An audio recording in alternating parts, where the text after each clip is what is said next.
Heavy rains led to flooding in parts of the southern tier. We'll show you the toll Mother Nature took and have the latest on the rainy weekend forecast. A 21-year-old Buffalo man jumps into the Buffalo River, doesn't come up for 36 minutes. I'll have the latest coming up.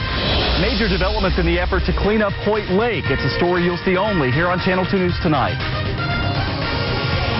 Part of western New York got walloped by heavy rain tonight. In the southern tier, it washed out some roads and made travel very, very difficult. Good evening, I'm Scott Levin. And I'm Mary Alice Demler. Allegany County, the area shaded in green, was the hardest hit. A travel ban is in effect there until midnight, so crews can get water off the streets. In the village of Wellsville, where the DOT is, a state of emergency is in effect due to flash flooding that affected several roadways there. And we have team coverage tonight with Kevin O'Connell and Michael Wooten. Let's begin with Michael, who has some unbelievable video from the southern tier. Michael? Well, Mary Alice, we've been getting lots of photos on WGRZ.com and also our Facebook page, some of that incredible video. So we want to remind folks, if you have photos and videos, certainly send them to us. Our cameras were in Allegany County in the village of Scio tonight. We want to take a look at what it looked like along Vandermark Road, especially hard hit. Part of that road completely washed away tonight due to heavy rain.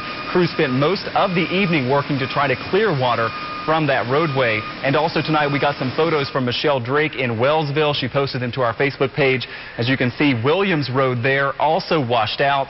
The water rushed up to homes and cars. Again, Wellsville in a state of emergency. Really just a mess across the county tonight. I saw a refrigerator go down the river and full trees come down into the river. The road was unpassable from about 4 miles long. And also take a look at Chautauqua County tonight, also hard hit. Part of Me Road filled with water in the town of Poland. Crews were blocking dangerous roads there. They explained to us that the water was up to their waist when they arrived on the scene.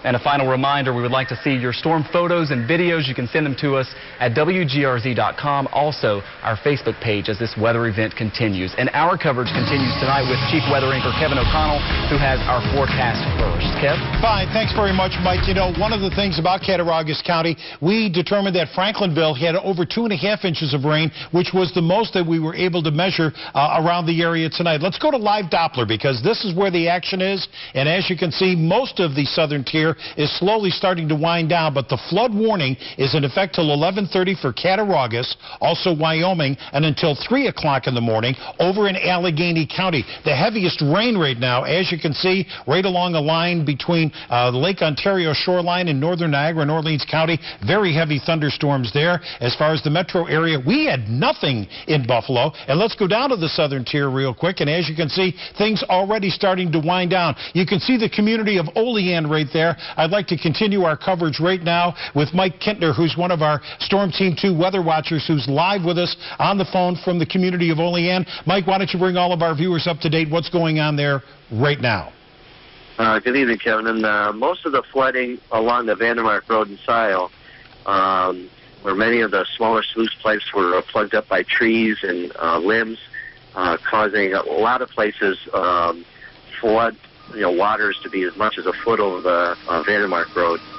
Most of the rain was the driveways and small roads were basically causing small creeks coming right onto the Vandermark Road. But the town of Scio and Allegany County crews, they were doing a really good job in cleaning up the debris down there. I noticed that there seemed to be debris. Was there very much in the way of any wind down there today, along with some of these thunderstorms, Mike? I didn't really notice a lot of wind. It was more or less a lot of debris left over from where the highways, the small creeks were actually washing over the top of the Vandermark Road. Well, it looks like they've got a cleanup on their hands for the entire weekend. Mike Kintner live from Olean tonight. Mike, thank you very much for that report. We have the warmest day of the year so far, Scott and Mary Alice. We hit 85 in Buffalo today. It's going to be a wet weekend. I'll be back in a little bit. We'll kind of time out exactly when maybe some of the dry spots will be tomorrow and again on Sunday with our full forecast. We'll see you at 11:18. All righty, Kevin, thank you very much. And you can get a reliable forecast anytime you want, anywhere from Storm Team 2. Just download our weather app for your iPhone, iPad, or Android device right now. Also tonight, a tragic story coming from South Buffalo tonight where a man looking to cool off drowned. 2 on your sides. Marissa Bailey reports on what